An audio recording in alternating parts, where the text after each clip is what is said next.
Hi, Entertainment Marketing. My name is Grace Kunst, and today I'll be talking about small college sports programs.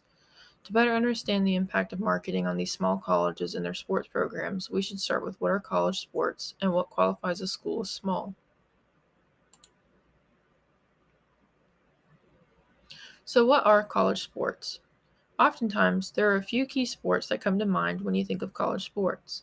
The most popular sports in the US would start with football as number one, followed by basketball, then baseball, then soccer, and finally lacrosse.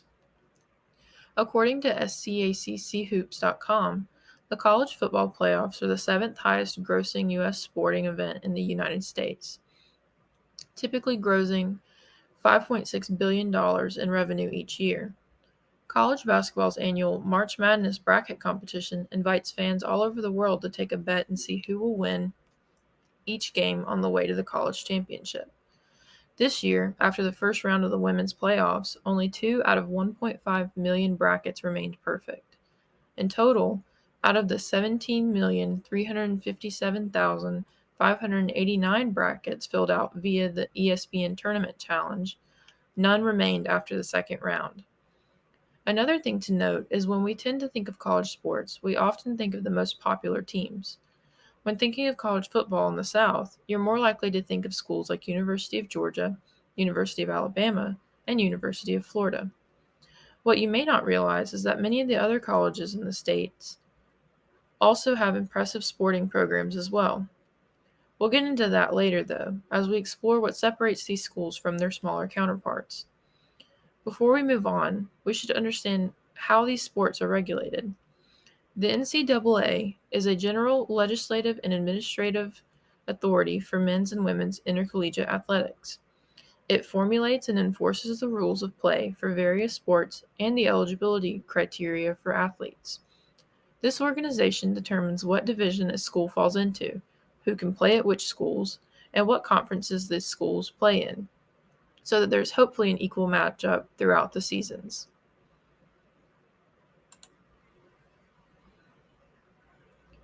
Now it's important for us to determine what is a small college. The NCAA divides schools into divisions often referred to as D1, D2, and D3.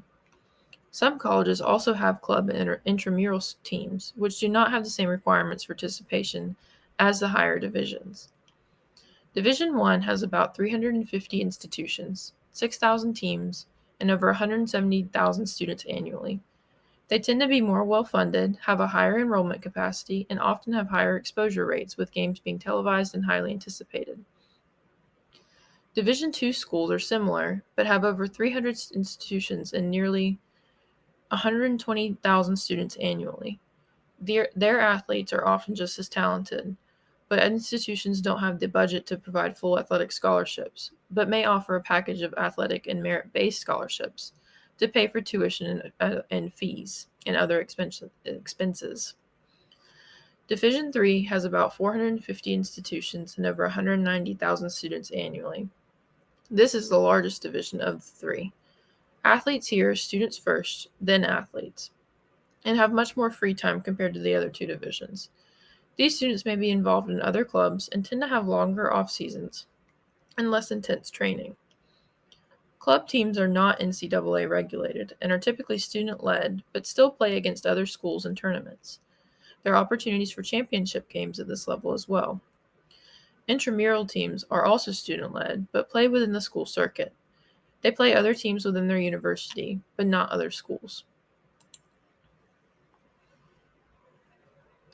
As you can see, there are some key differences in what determines what is a small college and how high of an impact their sports can have.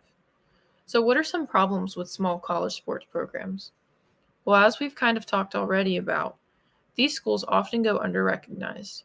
Even though students have very little variation in skill level, especially between the Division 1 and Division 2, because these schools often go under-recognized, they also have a harder time receiving the attention they deserve. Even if one of these smaller schools is excelling in their division, it is unlikely that people outside of their immediate area of reach would know about their accomplishments, or even their school. These two topics combined create a sort of perfect storm that prohibits the school from growing. If they are unable to build their fan base through expanded exposure, it is unlikely they can increase their level of funding that would allow for the schools to improve their programs. As Professor Robinson mentioned in the topic lecture, these are the ways the 4Cs play a role in sports marketing. We'll go into further detail about how these things are affected by the issues we just mentioned, but for now let's review what the 4Cs relate to in sports marketing. Most obvious would be content, which includes everything from the athletes and coaches to the sports equipment and facilities used by the teams. We'll talk about how these are affected by the issues mentioned in the next slides. For now, we'll move on to conduit. These larger schools have the ability to have online ticket reservations, meaning anywhere in the country has the ability to buy tickets once they go on sale. Our smaller schools may only have the opportunity for tickets to be purchased at the front gate, or in some rare cases through the school website. After fans are able to purchase tickets, which gives them access to the games, we can move on to consumption. In this case, consumption means that stadiums or opportunities to watch from home. Larger schools oftentimes have larger stadiums or courts that are probably in much better condition than their smaller counterparts. This means they have a higher capacity to bring fans in, meaning more money for the sport and the school as a whole. Smaller schools already have a harder time picking their stadiums because of lower quality conditions, but those empty seats also mean lost money for the school, as those seats can't be saved to earn more money in a different game. Finally, convergence leads us to better quality gameplay. In D1 sports, they are often televised all over the nation. They also have at their disposal better camera equipment, which also means they have better access to instant replay material. This improves the quality of the game with more fair calls. For smaller schools without these advantages, they are subjected to the honor code as well as less accurate game calls. Now we can really get into the meat of the presentation. One of the main problems with small college sports programs is that they typically receive less funding. We've already built a basis as to why that is. This makes it harder for the schools to grow, as funding is one of the major proponents of growth. Like we mentioned in conduit, less funding means that oftentimes these schools have lower quality facilities. And like we've said, lower quality facilities often means diminished in-person fan bases and less desirability to attend games in person. They're also unlikely to have as highly trained or experienced coaching staff because oftentimes at this level, coaching staff is either nearing the end of retirement or slowly trying to work their way up to a higher division coaching position. By now, I'm sure you've realized that many of these issues compound and build upon the last, but lower funding does in fact lead to lower viewership.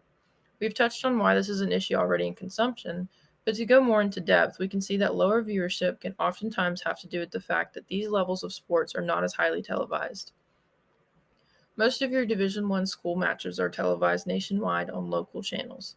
Many of your Fox, NBC, and ABC channels will be showing a Division I matchup on a given night. If you wish to view a Division II or III matchup, you may only have the option of watching on a channel such as ESPN3, which is included in a very limited number of cable packages. Because of their diminished exposure, they are less likely to expand their fan base outside of their immediate reach area. Smaller fan base often means less funding. We also mentioned that oftentimes the athletes in D1 and D2 have very little variation in skill level. However, without a proper coaching staff, these players may not be utilized to their full potential, thus making it seem like the players of D2 and D3 schools are less talented. Players at these levels can also be at a disadvantage due to diminished quality in practice and training equipment, as well as their fields and courts. Players are not able to train to their best without proper guidance and tools to do well. Individual athletes in the smaller college sports programs are affected as well. Many college athletes have a dream of going pro at some point in their careers. Because these schools are underfunded and have lower viewership, they have a harder time being discovered by pro teams.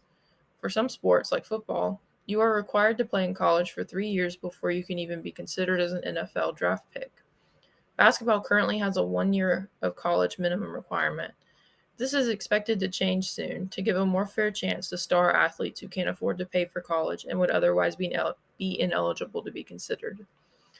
Athletes at these colleges also have less opportunity for scholarships. Like I mentioned in the division breakdown, D2 and D3 schools often do not have the budget to provide full athletic scholarships that allow their players to stay. While D2 schools can offer a combination of merit-based and athletic scholarships, D3 schools have almost no athletic scholarship opportunities, but students are eligible for merit-based scholarships and financial aid. Will there be a change anytime soon in how small college sports teams are treated? It's not entirely certain. Athletes at lower division schools should have the opportunity to advance their careers and educations in the same way the upper division schools are. But due to the nature of division classifications, such as longer off seasons and less intense training, different divisions also appeal to different types of people. I think it could be beneficial for pro teams to give Division II and Division III athletes a chance when searching for prospects. But it must be understood why that system is in place to begin with. For the discussion question in this module, I'd like you guys to think about this. Did you know about the different divisions in college sports before this presentation? If so, how did you learn about them? If not, can you name a school that is not in Division I? Thank you for taking the time to watch my presentation. I look forward to seeing what responses you guys give.